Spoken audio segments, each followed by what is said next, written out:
El Testo.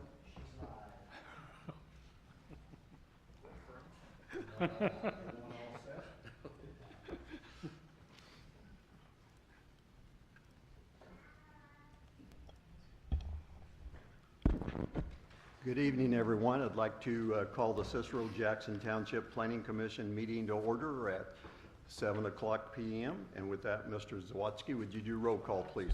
Yes, sir. Be happy to. Dan Strong. Present. Wendy Gillespie. Present. Harrison Masani. Present. Dennis Schrumpf. Present. Dennis Johnson. Present. Jacob Everett. Present. Mark Diller. Present. Mark Thomas. Present. Ford Hebner. Present. Aaron Culp, our legal counsel. Present. I'm Frank Zawadzki, plan director, and I am present. And good evening, Mrs. Strong, reporting from home. Thank you, Mr. Zawadzki. We do have all 9 members present this evening, and thank you for being here.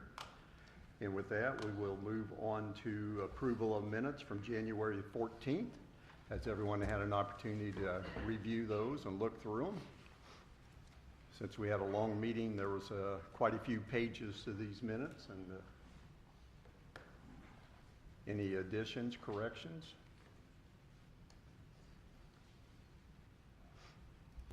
Seeing none, I would look for a motion for approval. Mr. Chairman, Dennis Schrumpf, I move we approve the minutes from the January 14th meeting. Thank you, Mr. Schrumpf. Mr. President, Dennis Johnson, I second.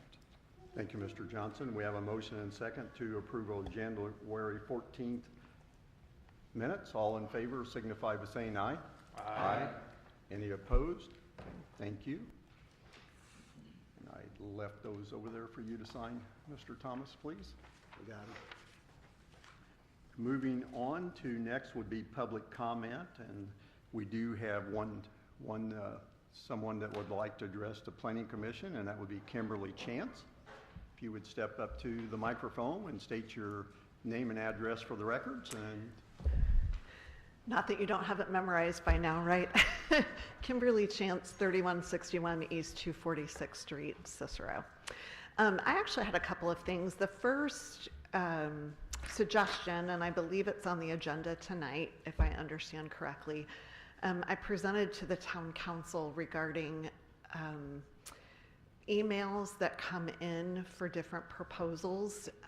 I know the community has a vested interest in a lot of the new proposals that are coming in, and I know that there are more coming, and anticipate that there will be a lot of desire for the public to participate. I also recognize that there's an issue with emails that sometimes are longer than the 2-minute length that people have that are speaking in person. And so based on the conversation, I think it was Mr. Culp that suggested that there be a discussion about emails. I just did a little bit of investigating and looked up that, and there are different sites you can reference, but one of the sites I looked up mentioned that the average person speaks about 110 to 170 words per minute. And I know there are some forms that you can fill out that have a word limit.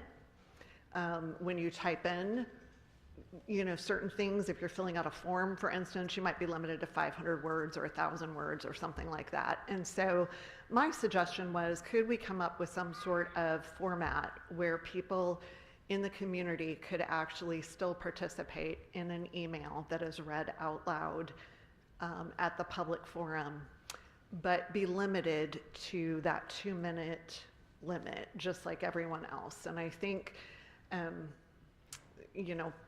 even said that Mr. Zawadzki is a fast reader, I believe. So even at 170 words per minute, you're still talking only 340 words for a 2-minute email. And that would be my suggestion, rather than for the community to feel like they're being limited even further in terms of speaking out in meetings, because the petitioner already gets unlimited amount to speak, and each resident only has 2 minutes. And so that was my solution to perhaps solve the dilemma that you all face in the planning meeting and in the town council meetings, but still allow the public to meaningfully participate in that situation. So that was my first suggestion. I do have something else, though, that I would like to bring up. and it's a question for this board. Once something is approved, is there any sort of, how do I ask this question, enforcement mechanism perhaps, that what has been put in place is actually performing the way that it's supposed to, or the way that it was presented to the board or to the town council? And maybe I'll stop talking for a second and let that. Well, I think to answer that question, and I'll certainly defer to Mr. Culp, but typically if there's something that there's commitments or something to the board, those are enforceable.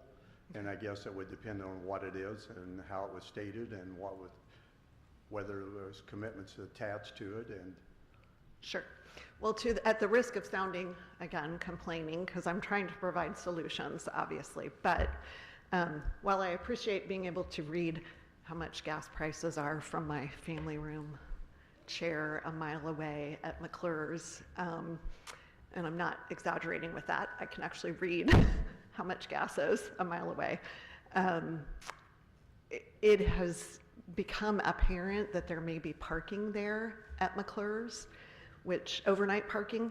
My husband leaves pretty early in the morning, and this morning, for instance, at about 6:15, there were about 20 trucks in the lot without their headlights on, just their parking lights on running. There were actually 3 trucks on the overpass, or on the ramps parked.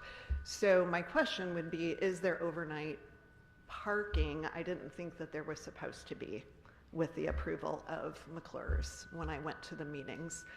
I know there was a concern about the original McClure's location with overnight parking and prostitution coming there. And so that would be a big concern for the community, just to make sure that there is some sort of ability to monitor if there's overnight parking. And I don't know what the solution is to that, but that's what's prompting my question with that, is just that monitoring and how that would work. So. okay, thank you. I think that's something we'll have to look at. I believe that went through the Board of Zoning Appeals for the most part, and I think we did. have to go back and take a look at that. I can confirm that there's not supposed to be overnight parking there, 100%. Well, and we have a process, but that process sometimes is incumbent on us getting a report. And so now that we have this, we can act on it. Yes. I'm not aware that we received a call, any information before now about that going on. Okay. You know, but our ordinance will go out and we follow that process in terms of serving a notice to the people of potential fines and penalties if there's violation, and then if they don't abide by it, then we begin enforcing penalties, and if need be, we can take them to court to seek a court order. Okay, thank you both. Thanks for the clarification, and thanks for remembering that, Mr. Zawatsky. And thank you, Mr. Culp, for clarification. Okay. Okay, from there, we will move on to old business. Mr. Zawatsky, any old business? I show no old business. Okay, moving on to new business. We have docket number PC-0226-04-AG. Petitioner is Brent Leininger. Property address is 0 East 281st Street in Atlanta. It's a minor subdivision application that's been submitted concerning Article 4, minor subdivision plats of the Cicero Jackson Township zoning ordinance to subdivide a 3-acre parcel off of an existing 16 6/10 acre parcel with one waiver. The existing parcel will not meet the AG district standard minimum lot frontage of 180 feet. So is the petitioner here this evening? If you would step forward, please. State your name and address for the records and tell us what you're proposing, please. Okay. Good evening. My name is Brent Leininger. I'm proposing, I'm here to seek approval for a minor subdivision of 3 acres off of my land at 281st Street for a home for my son, daughter-in-law, and granddaughter. New home construction.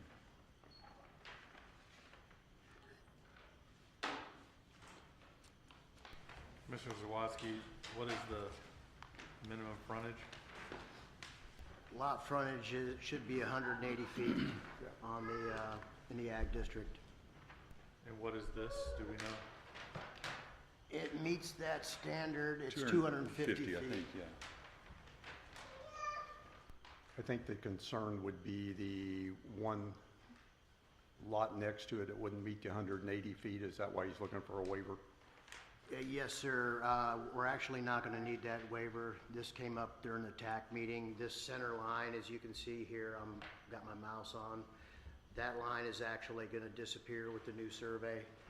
I didn't realize that when I sent the packets out, so we will not need that waiver. You're gonna combine those. Yes, yes, sir, yep. And Mr. Zawadzki, this did go through TAC, and Yes, sir, it did. I know that was discussed there. Was there anything else that would be of a concern that came out of TAC? Nothing I would consider a concern. The surveyor's office did send a couple of letters for your review. Basically states that there'll be some requirements when they build, and they'll need to check in with the surveyor to get approved. Well, they still have to meet all the county standards and meet with all the sign-offs with all the county and the health department and all those Yes, sir. agencies as well, so. That will be part of the building permit approval Yeah, process. yep, Yes, do sir. the building permit, yeah. Yep, understood. Okay, questions for the petitioner at this point?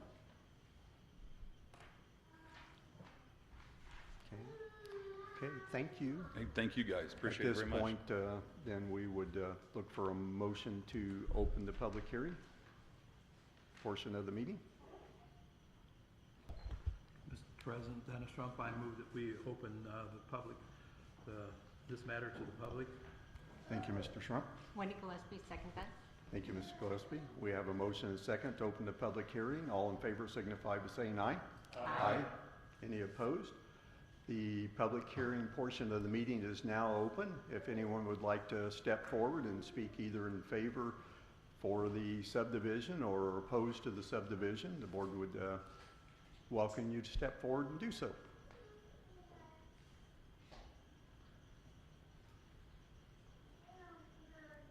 Seeing no one stepping forward, I would look for a motion to close the public hearing.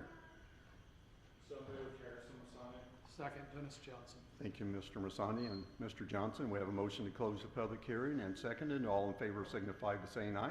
Aye. Any opposed? Okay.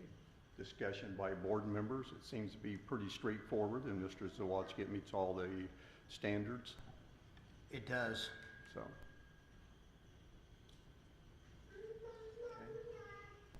Mr. Zawadzki, just one clarification. The petitioner's sketch shows 2 drives connecting to 281st Street. I believe our ordinance would only allow one connection to the main road. Is that correct? That is correct. They will be permitted one drive cut only. That was also covered during the TAC meeting. Thank you. Any other questions or comments?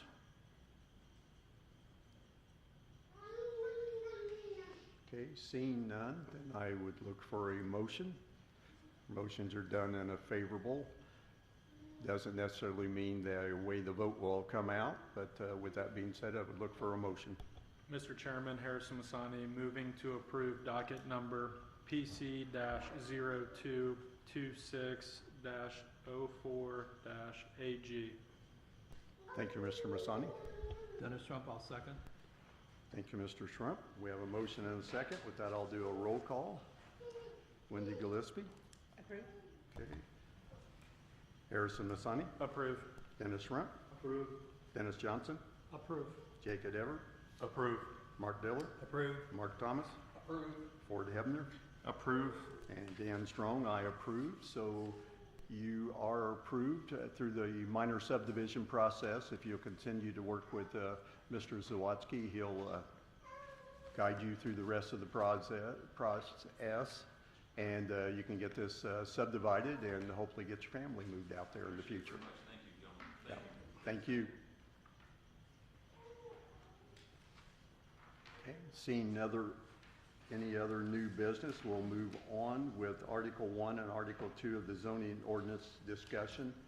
And I know that we didn't discuss it last month because we had a lengthy meeting, and hopefully everybody had an opportunity to look at this a little bit. And see if there was anything you'd like to see changed in the future or conversation around Article 1 and Article 2.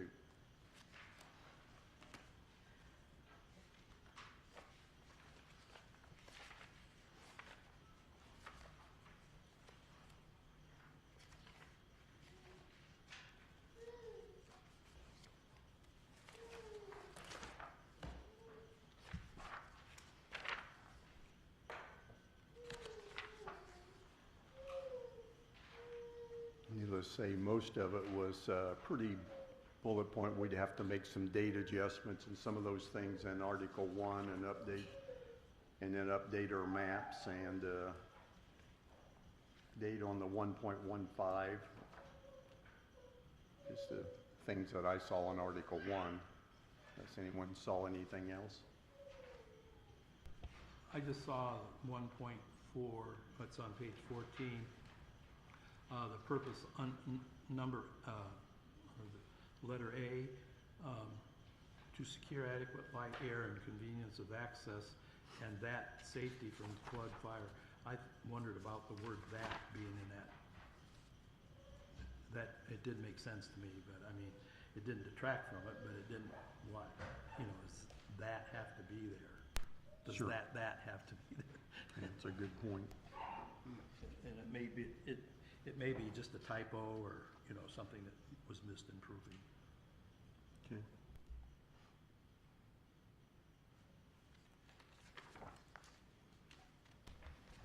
Anything in Article 2? Dan, can I go back Oh, real quick? sorry. Yes, Mr. sir. Culp, I was gonna ask you, just kind of for the record, 1.12 on the transition. At a high level, kind of,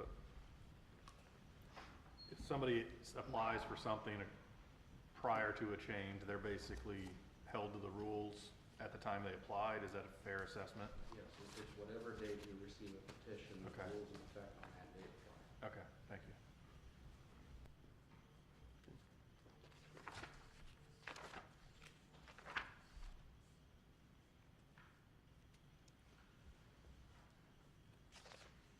Anything in Article 2?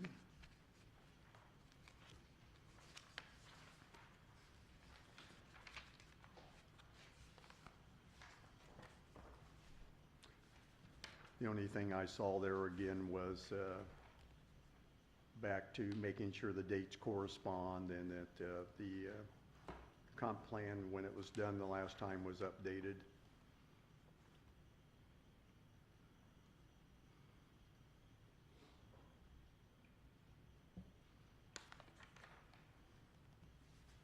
Needless to say, these were the two easy articles, for sure.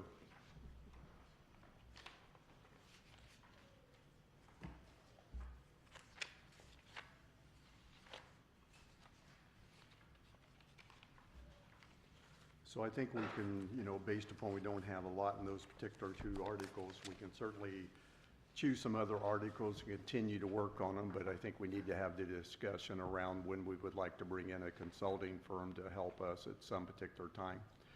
Because we're going to get in some things that are going to get complicated as we start looking at potentially overlay districts along US 31 that we've talked about. We might want to break those up into different districts and what might go into those districts, and then also to make sure that we're getting a different set of eyes looking at our ordinances that might have some different ideas and thoughts as we're working through this. So I would recommend that we initiate the consulting process sooner.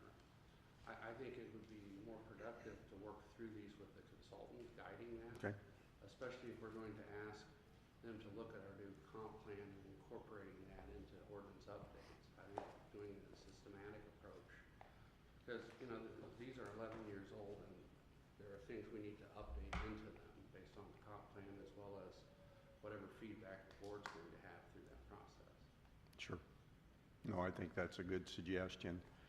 I think probably thinking through the process that we went through the last time we went through a consultant, you're about a 90-day window to get through sending out for requests for proposals, interviewing process, and some of those, so we probably would be probably looking like getting started sometime June, July timeframe. Yeah, and it would probably be a 4 to 6 month process, because they want to talk to the board, they'd be going through things, we'd have drafts, and we'd be responding and reviewing those and making changes until, however long it took till we were happy with it. Public hearing process required, and so that we'd have to work through all of that. Okay, let us do a little research on that, and we come back next month and we'll start looking at some firms' names like we did previously. Probably reach out and try to get a couple of cost estimates, because we'll need approval through the town council to fund that process. And we'll continue to work on this, and we'll try to shoot someplace for around no later than the 1st of July, if that's agreeable to the board at this point.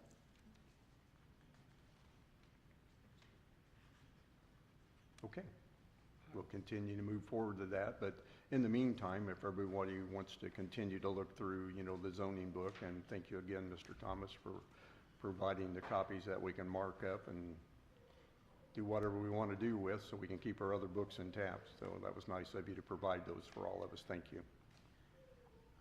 Okay. Dan, I had a question. Yes, sir. On Article 2, R3, on page 18, are the page numbers correct? For medium lot, medium home residential?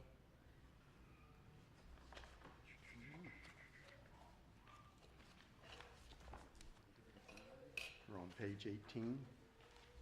They Yes, don't appear to be. Under R3, medium lot, medium home residential. And it may not be correct, because I think we ran into an issue. There was 4 pages that were not correct in our last zoning book. We do. I have a note here about checking accuracy. It also mentions labeling on our zoning map, which districts are PDs, which we don't currently have, so. Correct. So, no, I think you are correct on that. Well, I'm not certain which they all should be, I just didn't think it was right, so. Anyway, if he's reviewing it, that's, Okay. Thank you. Made a note.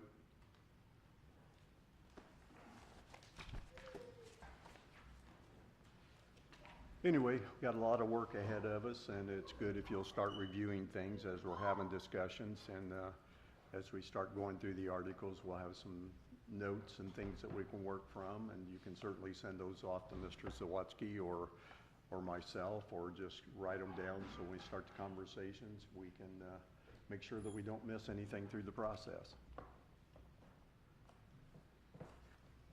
Lost my page. Anything else on that?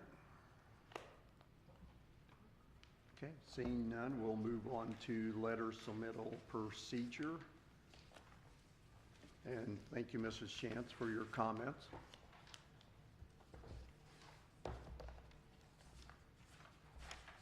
So if you remember, we actually started reading letters into the minutes, and it was actually started way back in COVID, and I think it was sometime during 2021. And over a period of time, going back and looking through all of it, for many, many meetings, we didn't really have many letters to read, and then it sort of became to the forefront when we were going through the Lennar project and the Clark Farms, and I think Mr. Zawatsky read something like 70 letters, if I remember correctly. 76. 76. Apologize for that, for having that number wrong. I figured you'd remember, but I knew it was 70 plus. So at that time, then we added to our legal notice that we would read those into the minutes, and then we started allowing to be dropped off at the utility office and some of those things, just so we didn't know if people would feel comfortable coming to the meetings, and still wanted to make sure they had an opportunity to voice their concerns, or if they were in favor of something as well. So we talked about this, I think, a couple of other times, the possibility of not reading them in the future, but then we had a couple other projects that came forward, and we had a lot of people that were very interested in those, and those being the Estridge Homes, the BEST project, and some of those, and so we delayed our discussion on it just to make sure we get through those, so we didn't change anything while we were having some major projects going on.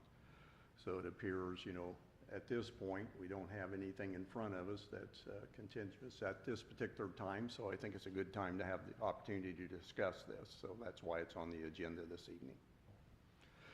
To see how the board would like to handle these in the future. And I think one of the things, looking back in the past, we did not really have rules as we do of limiting the petitioner for 2 minutes during our meetings, whereas we never really set anything up for those letters. So they did get where they got quite lengthy. And I would totally agree with the residents that step forward and want to talk, that, you know, if they get 2 minutes, then you know, somebody sending an email and letter, especially if we're going to read it or anything, they should get that adequate 2 minutes as well and not be allowed to have those longer. So I think that's sort of the history, how we got here. And so I would open it up for discussion among the board members, how they would like to see this moving forward, or... I would like to see maybe the letter summarized as affirmative or negative. And then if there's any points that have not already been addressed by those people that have spoken. The other thing that I would, and I think this has happened, and you know, I understand it's very hard to do, but I think in a couple instances, both of the times that this has gone on, that somebody has written a letter but then also been present to speak. And we need to, either one or the other, either they speak in public or they have their letter read, you know, presented, but not both, because that's not fair to then the other people that want to speak, that, you know, because we're limiting, you know, one time pretty much. And so that's what I would like to see, is kind of a summary of the letter. And, you know, maybe you have them come in a day, you know, we meet on Wednesday night, maybe they have to be in there by noon Tuesday. So it gives you a day and a half, basically, to review some of those letters that come in at the last minute, so that Wednesday night when you come, you're not have spent the last full day, you know.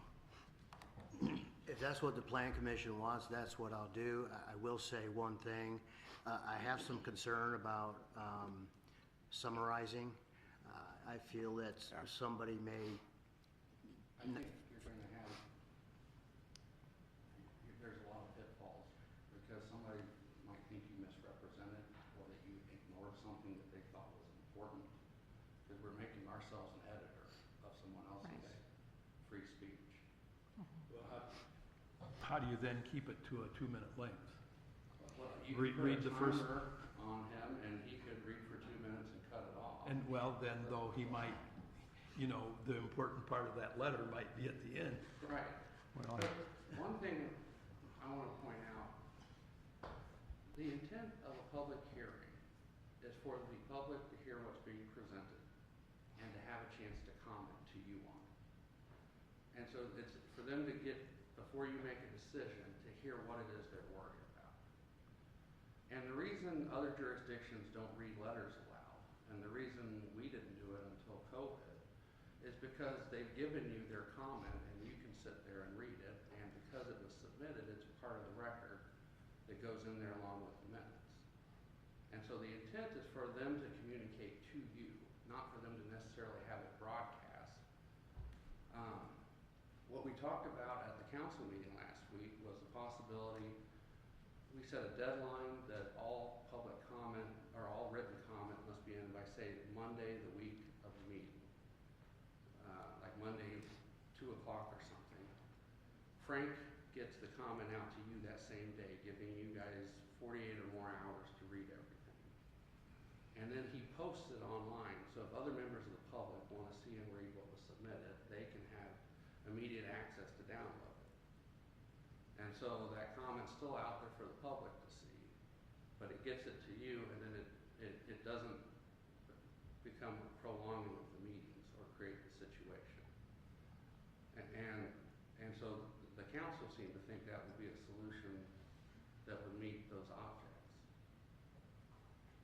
Is there a way when letters are brought into you, either by mail or email, for you, if it's mail, for you to scan them and send them out to the commission members, so that upon receiving them, so that if it's 2 weeks before a meeting, we still have time, rather than trying to cram and read through things quickly and not capture what we should. Is there a way just to do that? There's, certainly I could forward every email I get. The vast majority are emails. Once in a while, we'll get a handwritten letter. I could certainly do that.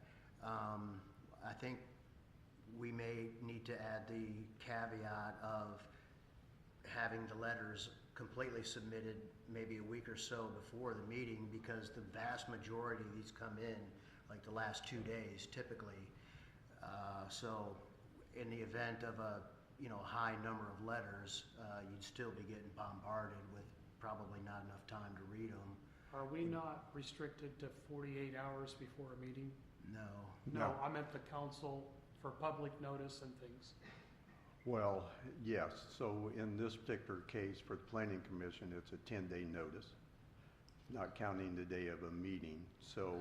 that is one of that we ask the petitioners to get their information into the planning department 30 days prior to a meeting in order to prepare the legal notice and the adjoiner list and everything else, that Mr. Zawadzki can have all that done.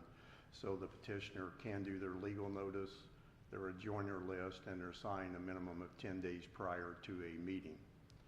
And then that's also why we try to hit the deadline of someplace around that 10-day mark, getting packets out to the board, so you have an opportunity to review that information. So, I mean, we certainly, thinking back to what Mr. Culp said, I mean, an option would be that all that information, of anything he gets prior to the 10 days, could go out into the packets. And then the consideration certainly could be that anything that was submitted by, and I think we'd want to maybe move that 2 o'clock maybe earlier on a Monday, just to give him an opportunity, whether that be 10 o'clock or 12 o'clock or whatever it is. And anything at that point it's submitted that would get sent out to the board, as well as be sent out to the public on listserv, I think would probably be a potential way to handle that. Anything that came in after that deadline then would be brought to the meeting that evening for the board to review at that particular point. That would be an option.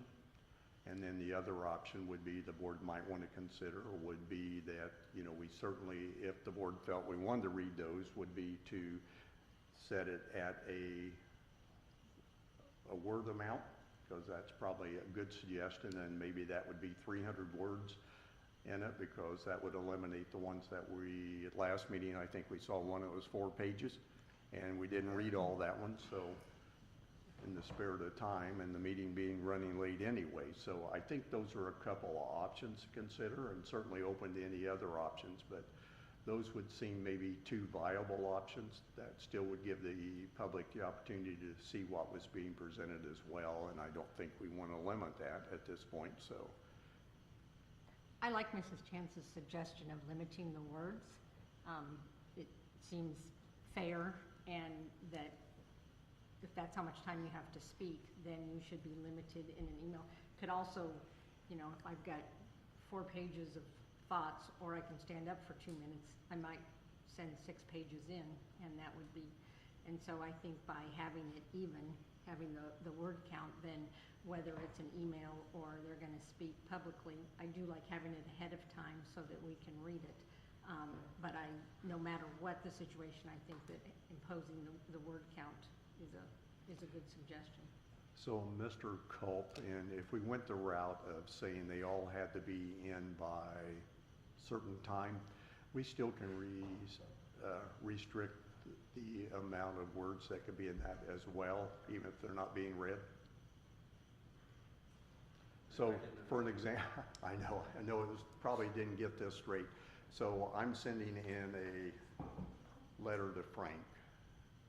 In order to make sure that this letter is 2 minutes and we're not reading it, I can still restrict it to 300 words if the board would decide to do so?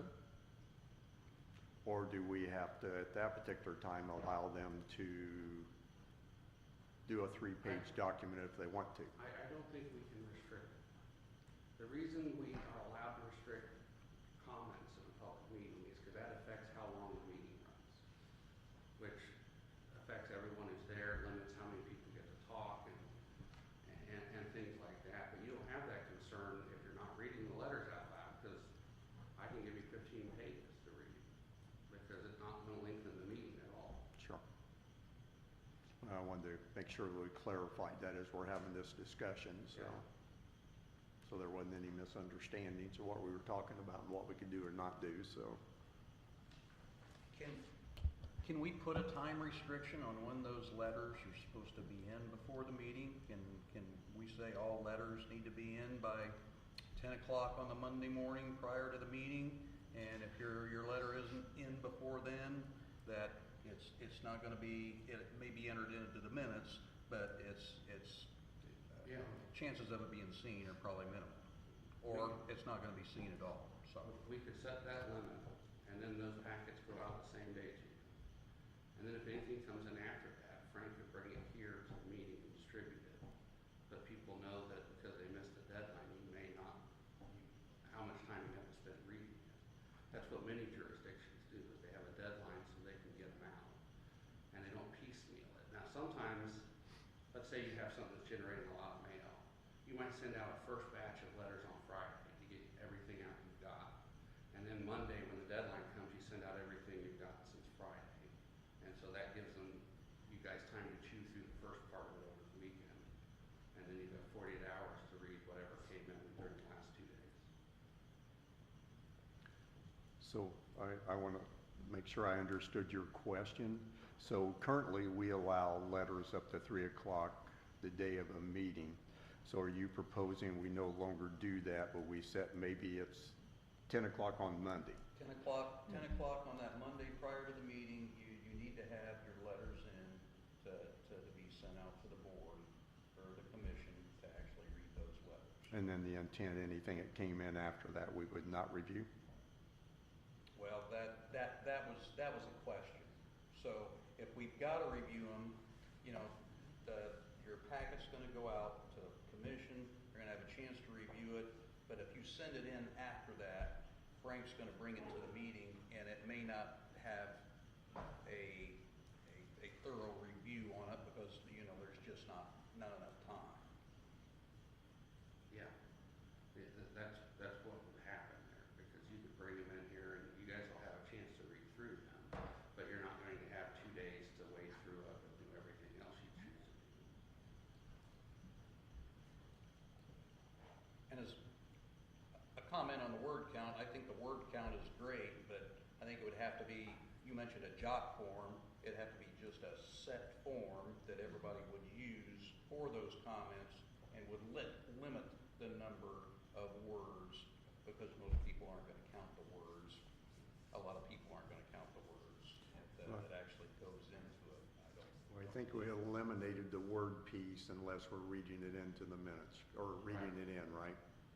Right, and so if we're gonna let people submit whatever they want to, then perhaps instead of counting the words, which would involve Frank or someone going through and counting, I would say if you wanna have part of that read, you set a timer for 2 minutes, and he reads until the 2 minutes clicks.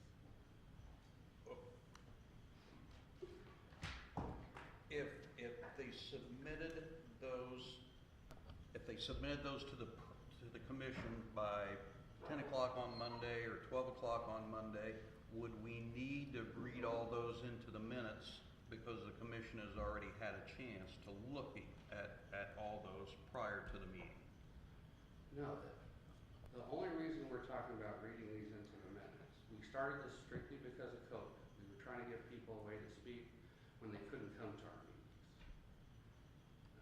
But the only reason we're talking about reading them now is somebody wants to hear them read. They are in the minutes and a part of our record regardless of whether they're read or not. And like I said earlier, the intent of the public hearing is for the public to give you guys their input on this.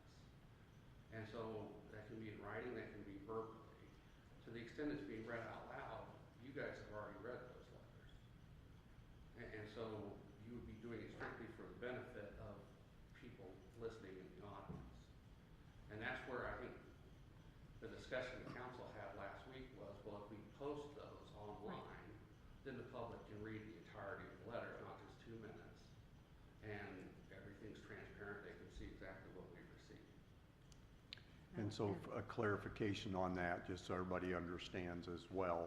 So there's no issue with those letters going out because once they come into the department, they're public information anyway.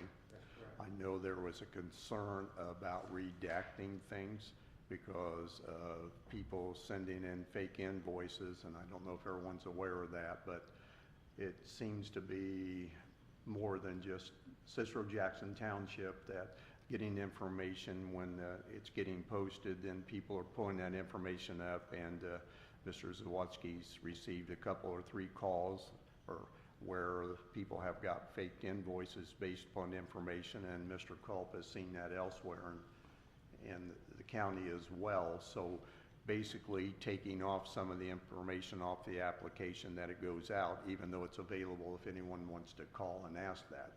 Now, the only question that I have, we've sort of been approached in regards to name and address.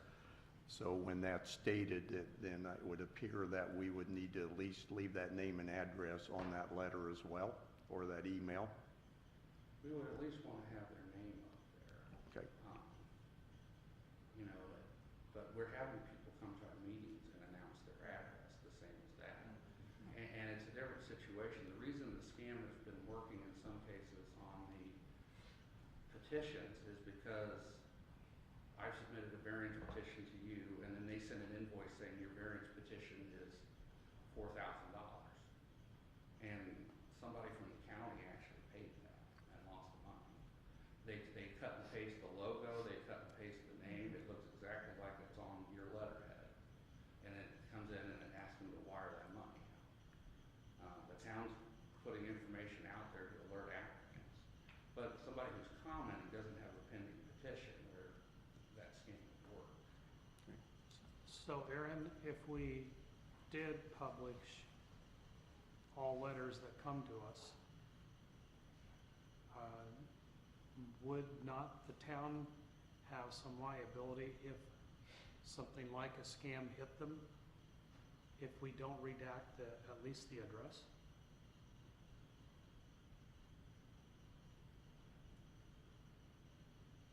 I mean, I don't want people getting docked and then getting feedback, incorrect feedback, or scammed because we're publicizing their name and their address.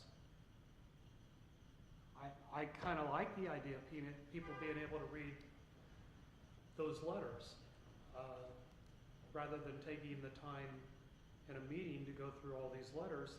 The public can go through them and read them completely and study them and do whatever they like. But I don't like the fact that if we're already seeing people getting scammed, how can we protect them and our liability as well if they get docked by it and get scammed? Could we just put the name out to that goes out to the public, and then put the name and address to the one that goes to the Yes, petition? we could do that. You know, my only point was the people we're making get up in the meeting are publicly stating their address. And in the minutes, we have their address. Right. Yes. In the minutes now, we currently have. And I have a hard time, I mean, we're taking what is publicly available information, which is someone's name and address. And the reason the scam is you have a pending petition, I'm pretending that you owe more money for it than you do. But if I write a letter, I don't have a pending petition. I'm not paying a fee to have a variance application. So is it your opinion then that we should stop asking people to state their address when they publicly speak? I personally have not heard something that gives me a concern when someone gets up and they state their address. I think the reason we've always done that is so people can say, oh, they live right next to this property, or they live across the street, or this is someone who's from out of town, and so their viewpoint is different from someone who's directly impacted.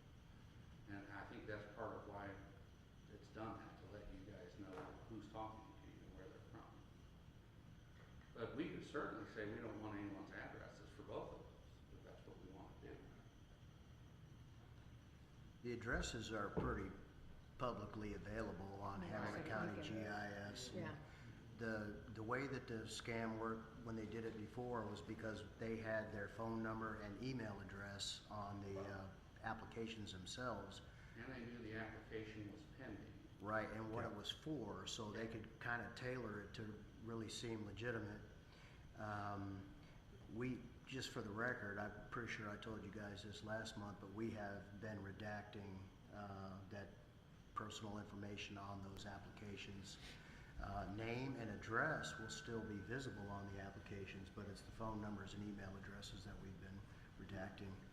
It seems to have curbed the problem so far until they think of something new.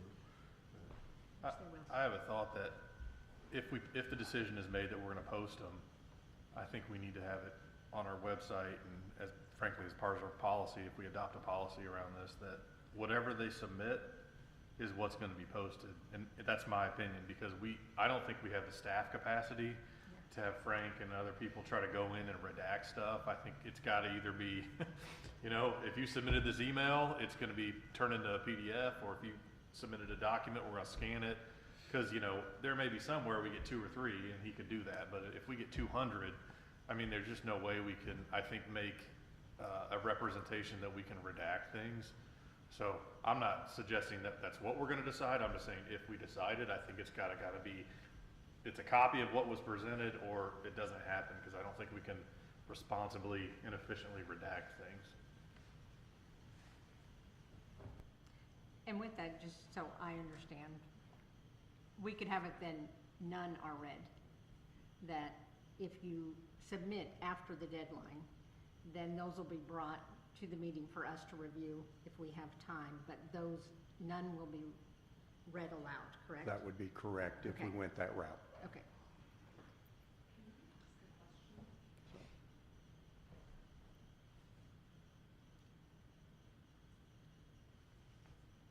Thoughts, direction that you would like to do, or? I have a question. So which one, Lennar, was 76 letters? The Clark Farms. Clark Farms, yeah, I think I remember getting all those in an email. So if you just did 2 minutes per 76 letters, that's like over 2 hours of just reading letters, which is Correct. crazy. We do have a, rather large community, but that's a lot of time invested and everyone in the room at that meeting, plus the board's time.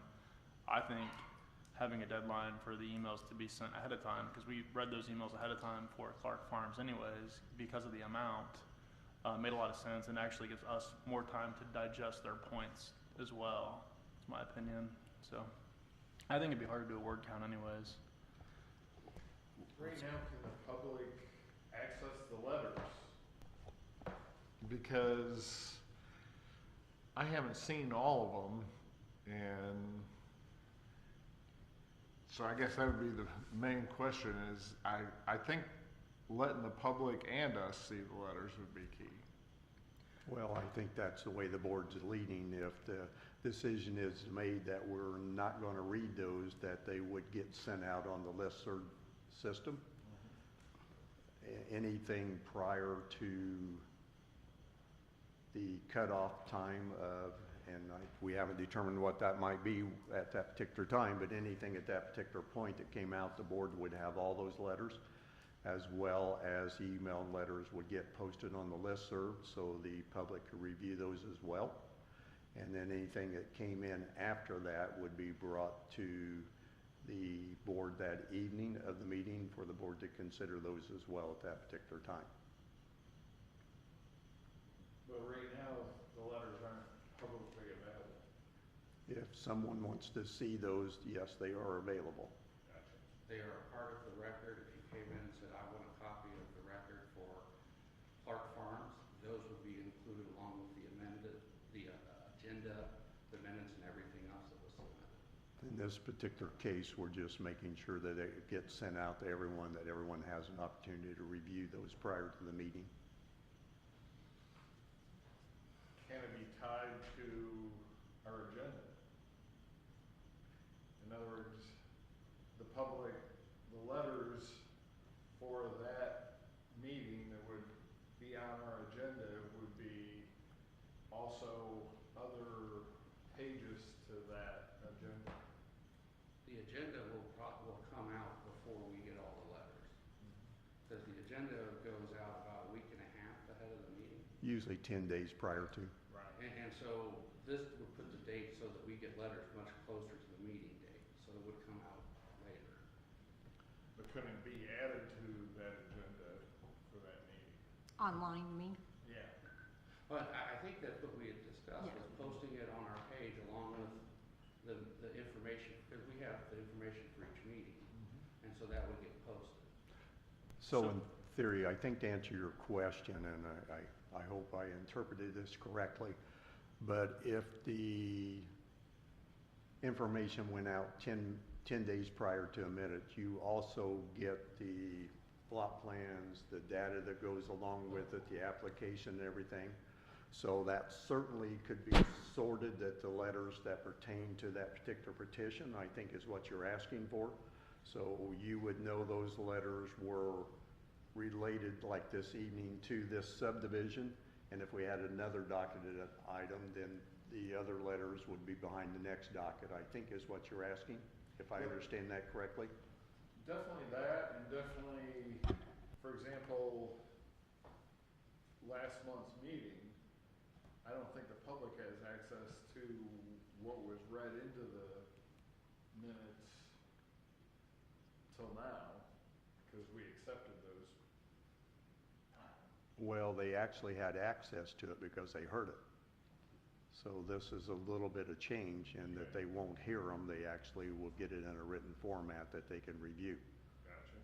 Well, if they walked in and they asked for a copy of the written, we could get them that, because that doesn't require you to approve minutes. Gotcha. And so we could actually produce a copy of every written comment before we could produce our minutes. So I guess how I interpret it is if we say, letters to be shared with the board prior to the meeting must be submitted by 10 a.m. on Monday. They would be submitted to Frank by 10 a.m. on Monday. They would go to us by 5 p.m. on Monday, as well as being posted somewhere for the public to access by 5 p.m. on Monday for the public to review ahead of the meeting. And then between 10 a.m. on Monday and 7 p.m. on Wednesday or whatever day, those letters would then be brought to us or shared with us at the meeting to try and review in advance. So I when think, you say posted for the public on the 10 a.m. Monday deadline, that would be the listserv that would serve that function. Yeah, but what I don't think you want to send out the letters to everyone on that listserv, because if it's a big hearing, that could be a very large document. It could bounce out of somebody's email or put them over capacity. I think send out a link saying this is available, and here it takes you to our page where they can download it directly. Yeah, Frank, I would think maybe we just post them like we post agendas and minutes. Yeah. where they can click on I it. mean, we need to ask you though, because you're the one that would be having to deal with this. Do you think you have enough time? Do you think you could post a link? Like, how do you feel about those things? I'll handle it, if that's No, what but the board seriously, I wants mean, us- like, you can only do so much, so. It's a lot of work. Yeah. You know, I won't deny that. I'm a little bit of a question on how we would publish that on the website. I mean, we do have that capability to take documents, convert them into something the website likes, and then post them on the website. Or I could, once I do that, we'll generate a link that I could send out in the listserv. And Jelena would, well, I don't want to speak for her, but just guessing, she would be more than happy to handle that. Yeah, it's possible. I mean, I'm not jumping up and down about the extra work, but we can handle it. Well, would you rather send them out or read 76 letters? Sending them out is a definite better option. Well, I think the thing we have to remember, and I know we're going to grow, and this is probably going to be a bigger issue as we continue to grow, because I'm sure there's going to be other subdivisions that will want to come to Jackson Township and Cicero. So we do run the risk of someday having 76 letters again. that we'll have to deal with, but most generally, we get very few. I mean, tonight would be Generally. probably a prime example. I don't know that you received any letters or anything I did not. that I was aware of, so that we had to do anything with tonight. So I think we have to consider it, and it may be something we may have to revisit in the future.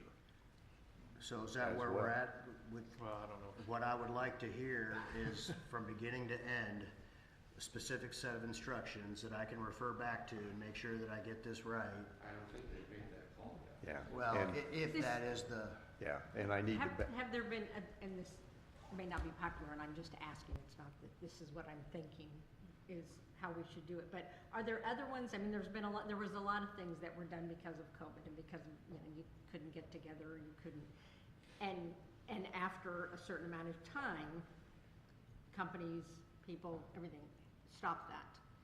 Have other boards or commissions said, okay, we're just gonna go back to just verbal? Or have most people carried it I'm not through? aware of another jurisdiction. I'm not saying there Right. are hundreds of them. Yes, That reads letters.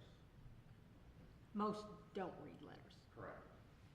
Most of them, the point is to give people a chance, especially if you want to submit Right. 8 pages of detailed things and attach a study or whatever you think is relevant, is to give you a way to do that.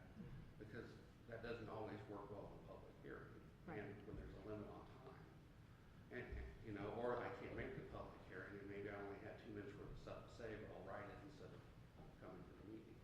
But that's submitted, not written, not read. Right. Well, and the software that's available to just take a letter that's been mailed to you, Yeah. scan it, write into a file, and it goes right to the directory,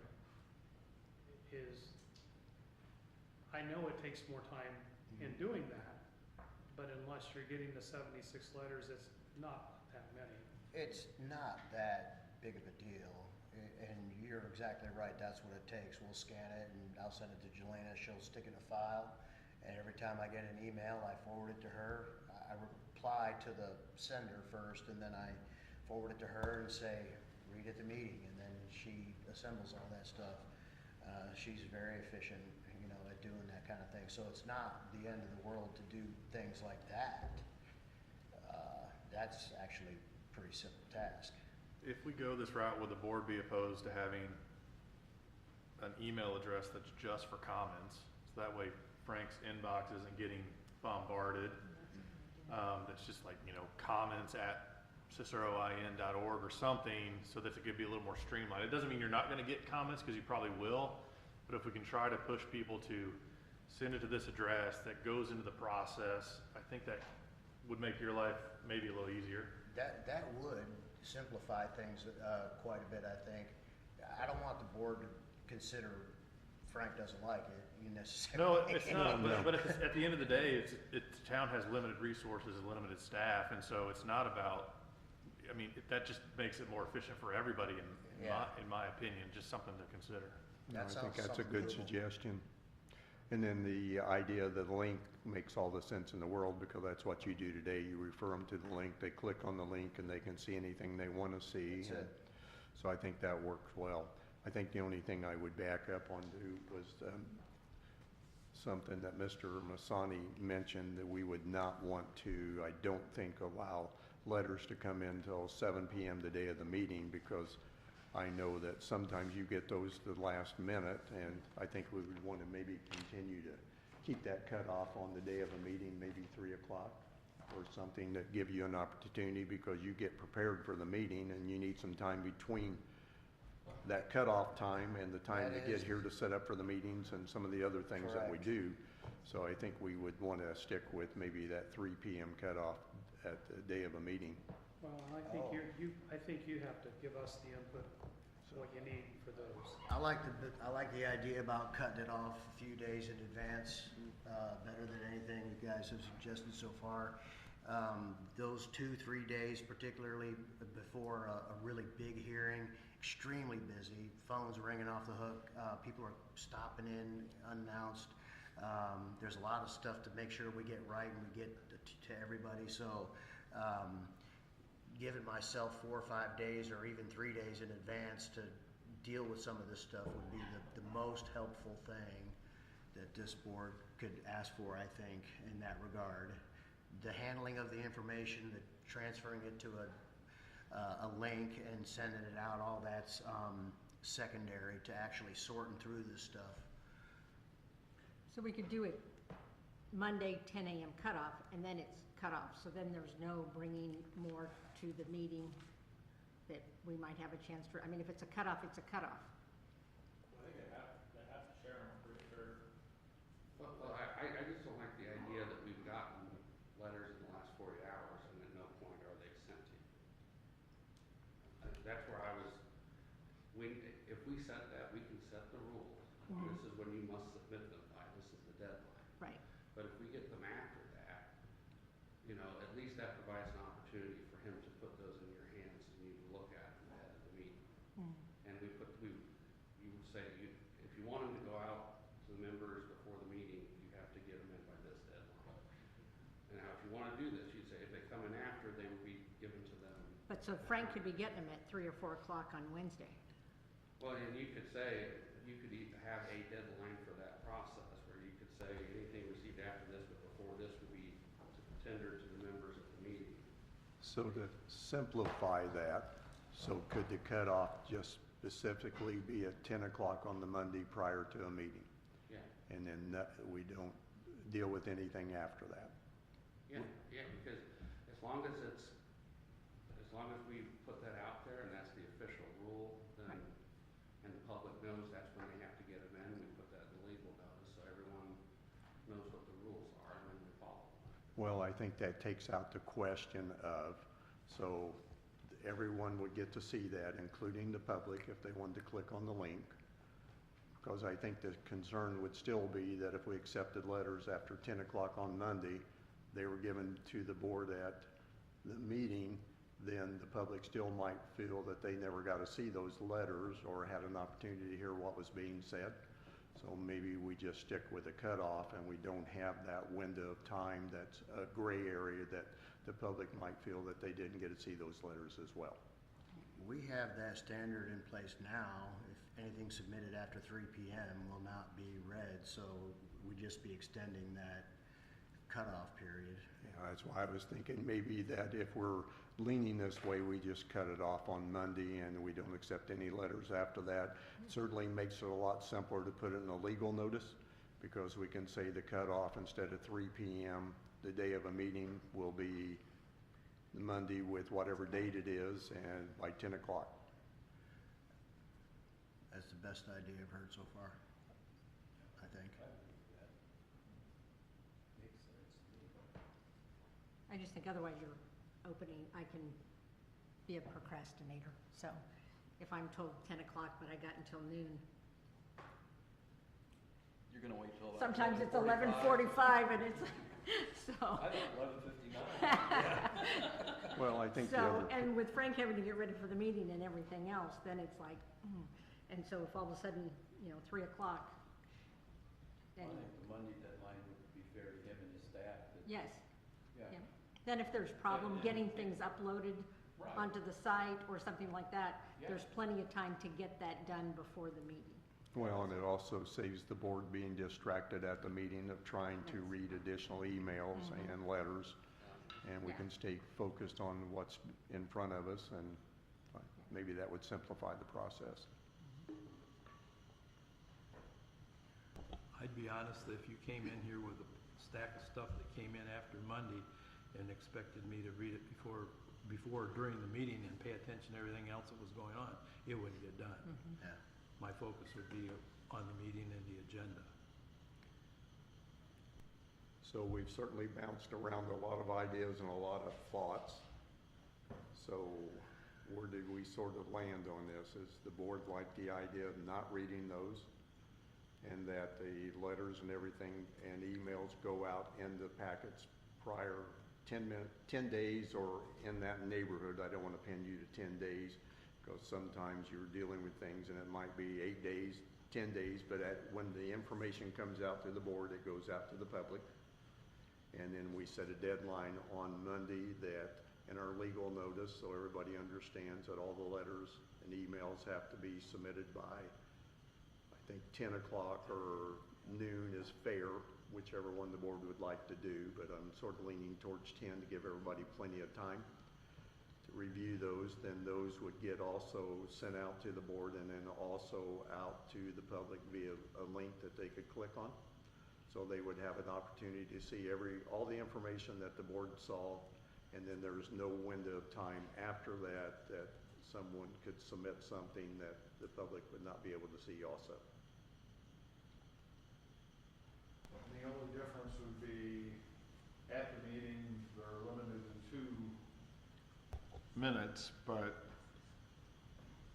in the letter would be whatever's the letter entails. Well, that would be correct, and I think part of that is, as Mr. Culp addressed earlier, is, the limiting and giving someone the opportunity to speak 2 minutes and address the board, whereas a letter, they certainly could put more in there, but then also the public would have the opportunity to see everything that's presented to the board too.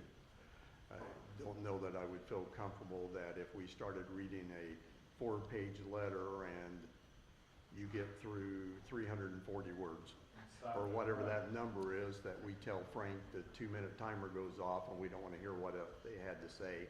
I'm not sure that I would be in favor of that. I think that would,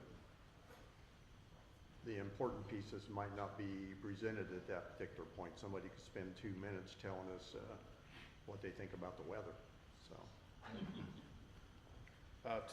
Two things real quick. If we go this direction, I think it'd be good. The agenda in the packet, that goes to the listserv as well. It does. I think we should add something on the first page of that agenda that reiterates this is the process. If you want to submit written, we're still accepting verbal for people that are here, but if you want to, so I think that way there's no, people are made aware in multiple ways. And my other thought was a question for you, Frank. I think if we're going to set a deadline on Monday, I think it should be 10. I think 12 just creates even more of a pressure, time constraint. Would you be comfortable with the intent being that received by 10 and the link is available by the end of close of business that day? Rather than saying it will be, I think we need to say we intend to post that day. There could be problems, too much volume, technology or whatever, but I think it would be good to have kind of a general goal of when we would get that out. I'd be comfortable with that intent if I had some discretion. I certainly will do my best to make it happen as soon as possible. Yeah, I'd be comfortable with that. And I'm not saying that needs to be close of business. I just think whatever it is, we got to allow for some. Frank gets sick. There's internet goes down. I mean, it's hard for us to promise a hard time. So I'd rather us express an intent so the public knows what to expect, and we'll do our best to achieve that. Yeah, I would say dependent upon, you could say something dependent upon volume of mail received, stability of the internet, or, the technology factor and anything else that, that we can think of that might affect that being delayed on that day. But it would be your intent to get it out as soon as possible. Every effort will be made to Every have it every posted effort by- will be made, Okay. but contingent upon upon volume and any technical issues we may encounter. Well, I think an easy solution there would be barring any unforeseen circumstances that might delay it, so we don't have to go into every little detail that the internet might be down or who knows what it might be, so. That, But I think that that's a seems good suggestion. manageable, because those letters will be trickling in, a few days prior. Over the weekend, we'll probably get a pretty big dump, and then Monday, I'll only have to deal with the last several, however many came in since Friday. Yeah, I think that's reasonable a goal to shoot for. Do you, we need to have an exception for Mondays being a holiday. Ooh, Yes, yeah. because we do have probably at least 3 that fall on a Monday, probably. The deadline would have to move backwards then. Yes. I don't Right? disagree with that. You'd have to move it probably to Friday. Because it Yeah. scrunches him even more. Yeah. But I, Well, I couldn't we agree, that's a good still- call. Yeah, it is but I think it just needs to be stated. noted so that, on those days, they have an option. If that's a holiday, then we gotta get it in, I don't know if it's Friday or you still throw it. We could still cut it off at 10 a.m. on the holiday, because the emails will be sitting there.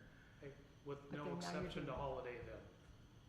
Yeah, he would send them Then out that's your Tuesday, Tuesday. not Monday. Right. I get that. I'm just saying for the people submitting letters, it still has to be there by 10 a.m. on Monday. Right. Because anything you get Tuesday then is post. Correct? Yes. Okay. So I I'm think, just saying that should be stated so that they understand it. no, I it's kind a, of like it that it's the Friday before, because I'm sure when Monday's a holiday, that doesn't mean that you don't have to play catch-up on Tuesday because Monday was a holiday. Yeah, I usually do have to play catch-up on Tuesday, so, I guess I would prefer to keep it on Monday, just because people they're not gonna know to write these letters until they get the notice. And so that's about 10 days out. And Yeah. if we take that away, we're taking about 3 days 3 away days, from that. that's true. And most people are probably gonna get them on Monday, and then that weekend they'll write their letter. And so that still gives them a chance when they're not working to write. well, I think Mr. Johnson brought up a great point, and thinking through what Mr. Everett said as well, is that we could put that in there, that the intent, these would go out on Monday with the exception of a holiday. In that particular case, they would go out on a Tuesday. So I think that can be stated in that heading you were sort of looking for. And then I think that would fix it, that they would understand if there was a holiday on a Monday, that they would come out on a Tuesday, so they would know that up front. but the language on the legal notice will say what it says, because we're not gonna say any of that stuff about distributing on the legal notice. Yeah, for simplicity, I'll be looking at the calendar thinking, what holiday is, hearings on this date, is there a holiday before that? I can manage it.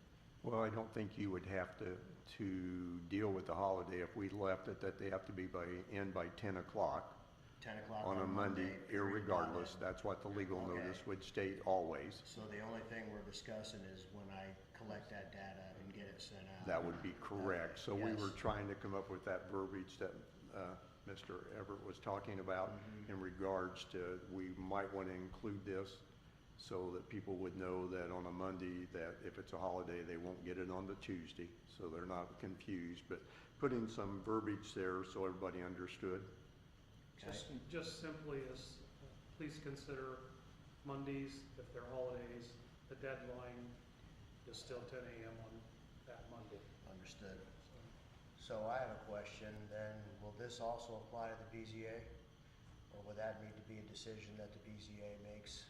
That will be a decision the BZA makes, but my understanding from conversations is they want to do the same thing. Okay.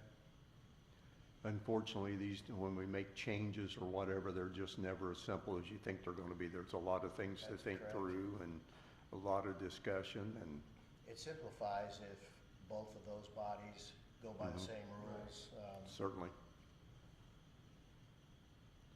I bet you could make that recommendation at the BZA once the rules are set this evening and they may go along. I could do that. I could put that in my report at the next meeting and have a quick discussion and get consensus. So let me see if I can capture what we heard. And if everyone understood this correctly. So any letters or emails that come out prior to the packet going out to the board will be included in the packet, but they also will be available to the public at that particular time. Anything after that will be accepted up till 10 o'clock, 10 a.m. on a Monday. And that information, the intent will be that information also will go out to the board It also will go out on a link, so the public has an opportunity to see that information as well. Anything that comes in after 10 a.m. will not be accepted. And then we will do some clarification on the website so everybody understands the process. As well, we'll put a disclaimer on there in regards to barring any unforeseen circumstances for the Mondays, and then also that they will be available on Tuesday if there is a holiday on a Monday. And then we will look into creating a separate email so Mr. Zawatsky doesn't get them all on his town email site, so everybody will have an opportunity to email those to a different site. That's certainly not to say that he won't continue to get those, and I would like to think the board, if he does get those at his town email site, even though we're creating another one, he would still accept those and it would still be handled the same way. Because there will be a transitional period here that I'm sure people are going to continue to send them to. Yeah, I'm his sure they email. will. So did we capture everything correctly? I would make sure that it's stated explicitly that no more emails will be read at the meeting. Right. I think that's, Emails will no That's a good longer point. be emails or or letters, or right. letters from the postal, through the postal service. And that's public comment. Mhm. Yeah. Did we do that last month? No, at the end of the meeting, when I was doing my report, I brought up that we would discuss it at this meeting. Okay, I did not yeah, say it. I see that. Okay. Mr. Zawoski, is it frequent that you get public letters before the agenda goes out? I'm just trying to think about the volume we may see there. It's infrequent. Okay. Good enough, thank you.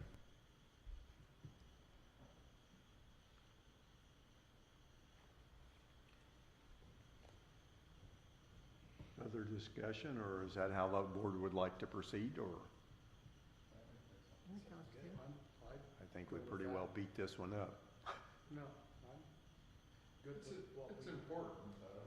Well, it's very important. Well, it saves a lot of time that, and poor Frank's voice at the meetings. And it'd be nice, love you, Frank, but you almost start to see and sound like Charlie Brown's teacher sometimes after like the 10th letter. So I'd like to actually Sounds like see that to those. me too. Well, and I really like it. I think at the Clark Farms, what really frustrated me is not only were there a lot of petitioners not petitioners, people in the public who spoke and then emailed letters, there were duplicate letters on several cases as well, very long letters. And then hearing the same public comments and the same emails as we sat there for several hours, you know, we're all in this together, like we really just need to get the points across, and a lot of the points are the same, so. And that could change, but I think that Clark Farms really started a item of discussion with emails, so. Well, and this would not prohibit if I submit a 15-page letter and I attend the hearing and I want to use my 2 minutes to hit the high points of my letter, I can still do that. I think that's fair. Yeah. Yeah. So you're saying that you can submit a letter and still talk? Yes, because now we're not reading your words out loud, so Right. we don't have that concern of repetition. And if it's, But you know, Aaron, you stated that it was the matter of communication. So if they send a letter that can be read by all, why should it be? Because it's Right. still a public hearing, and if a person shows up and everyone gets 2 minutes, then they have a right to have 2 minutes too. Okay. and there may be something that they might hear at the meeting that would give them an opportunity to address something that they didn't think about, potentially when they wrote the email or the letter. Yeah. So I think, you know, and I know it's probably debatable, but I'd like to think that we've done a great job of being transparent, and I think this is a way to continue to being transparent and making sure everyone has an opportunity to see the information and also be heard. Well, for the most part, the letters that you get are usually from people who can't come to the meeting. So that's, and I know that's not always the case. But if someone comes to a meeting, I wouldn't have an issue either with them talking, so.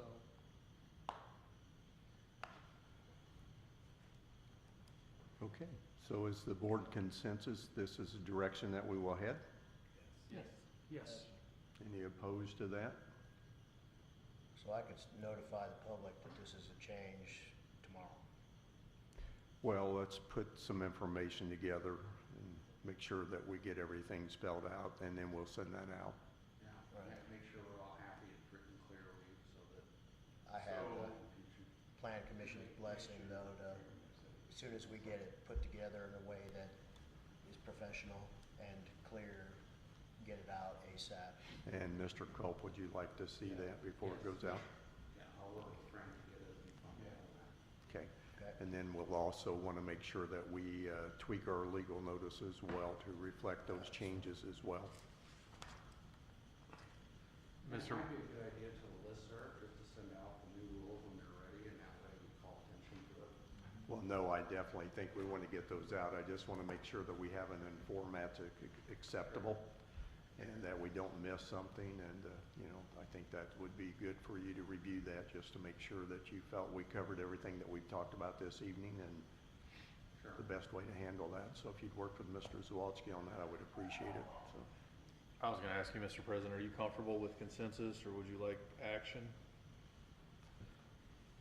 I'll ask Mr. Culp, are we And okay? if you're thinking action, my follow-up would be, do you wanna vote on the framework today, or would you rather we have something written brought back to us at the next meeting? What I had intended to do was to put this in writing as an amendment to our rules of procedure, and then have you formally adopt it next month. I think that I think sounds that good. makes sense. So Mr. Zawadzki, I think between now and the next meeting, you'll just need to operate under normal Okay. Yep. conditions, because I don't think this would really take effect until we took an action. And that's a good point. That'll give him time to make sure we can get an email set up and everything else we need to do. We'll know what the legal notice is going to look like, what's going out on listserv, so. And we'll Great get point. this on the agenda for next month to make sure it happens. Yes. Do you see anything huge coming up on the agenda for next month? Haven't had time to think about it, but I don't think so. I think the only thing potentially might be an aesthetic review, but we're not sure they'll be on the docket at this point, if I'm not mistaken, so. And that gives a little bit of window to be able to coordinate it with BZA and Sure. that too. That's a good point. Okay, so I think, got a little bit of work to do, and we'll get all this put together, and it can come back to the board for review, and to your point, take formal action on it, and we'll go from here.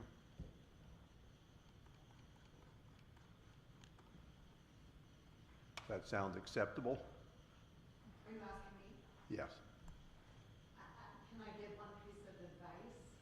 Okay. This is free advice, just for the board, and this is predominantly for Frank's sake. When you put whatever notification you place for the public,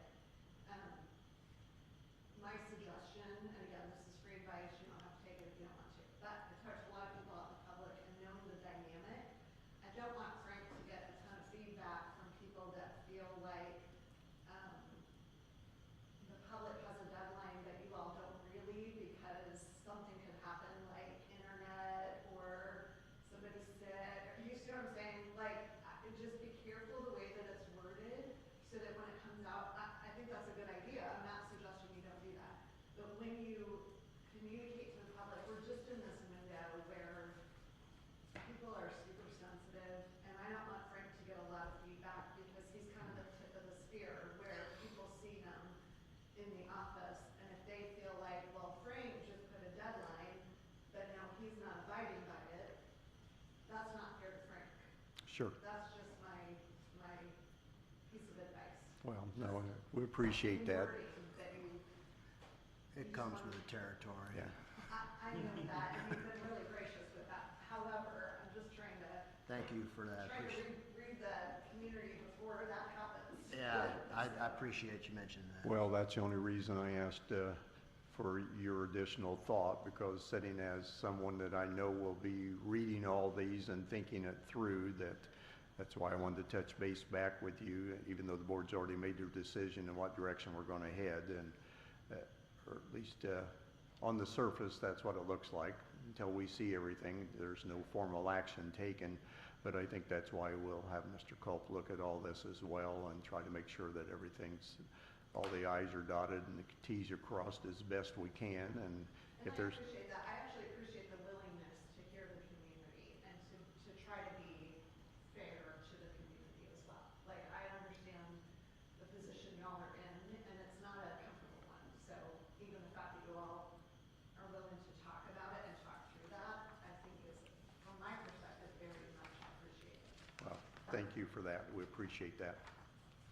Okay, so I think we have some work to do. We'll make sure that we get that prepared before next meeting for everybody to review it. We'll try to have all the documents done. Like I said, we'll create a legal notice just as, a guideline, so you can all see that as well. And I know Mr. Culp will make sure that everything looks in a legal format as we're moving forward, so we appreciate that. Okay, Mr. Zawadzki, moving on to Plan Director report. Good evening once again, Plan Commission. I have here in front of me the latest version of the Director's Report. This is for January of 2026. Permanent revenue for the month of January 2026 was $9,821.86. Same for the year to date since it's January. At this same time last year, January 25, we were at $2,997 for the month, and same for the year to date as well.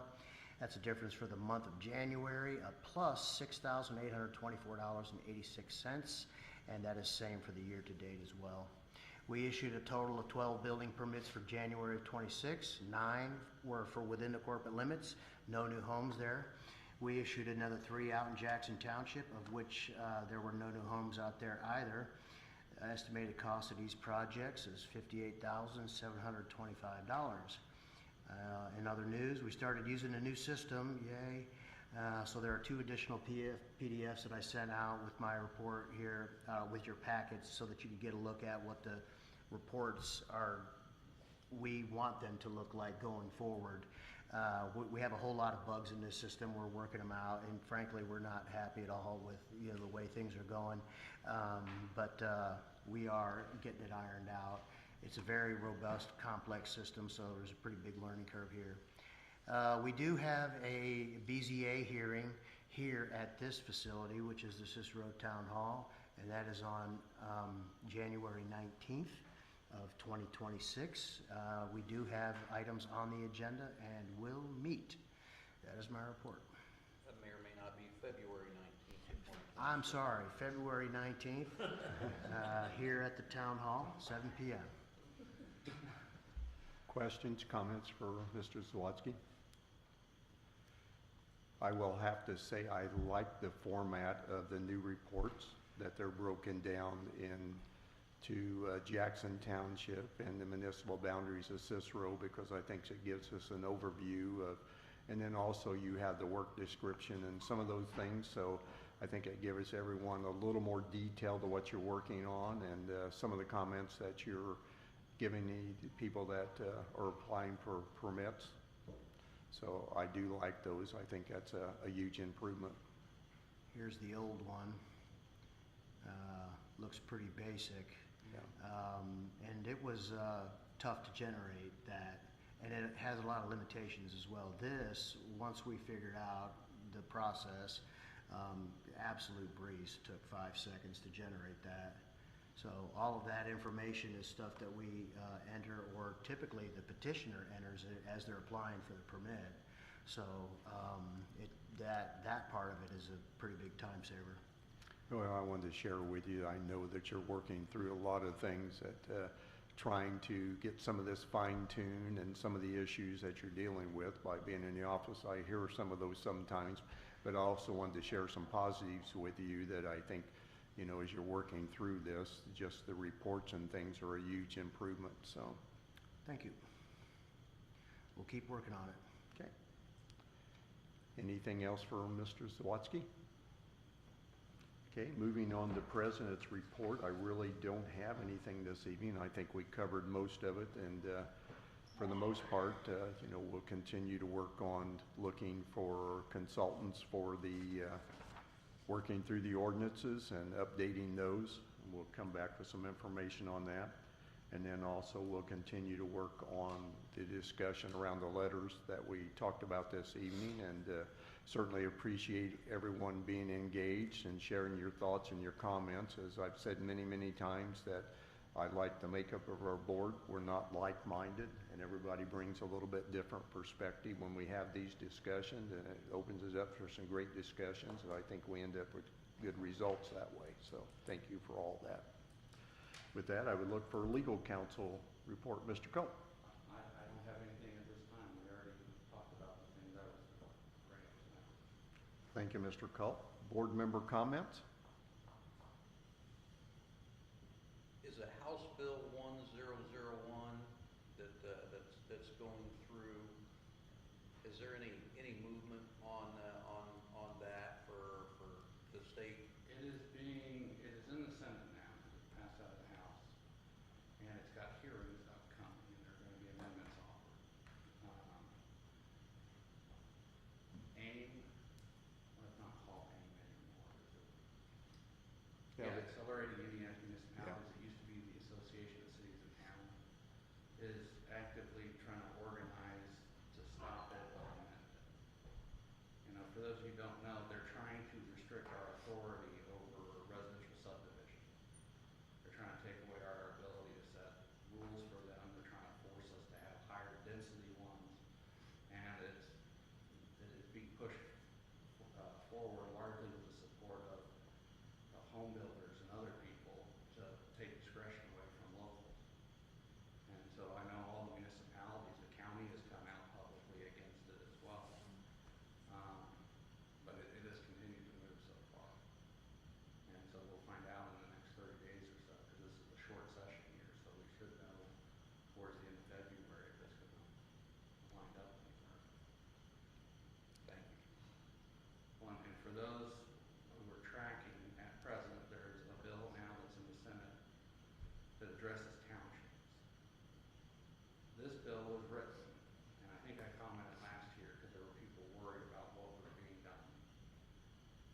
This would give certain townships 3 years, and they would be dissolved and their functions would be taken over by a county, or they could be taken over by a municipality.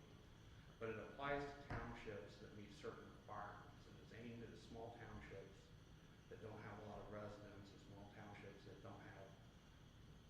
that aren't spending a lot of money. It specifically doesn't apply to townships over a certain population or townships that have their own professional fire department. The point being, it doesn't apply to Jackson Township or any of the townships here in Hamilton County.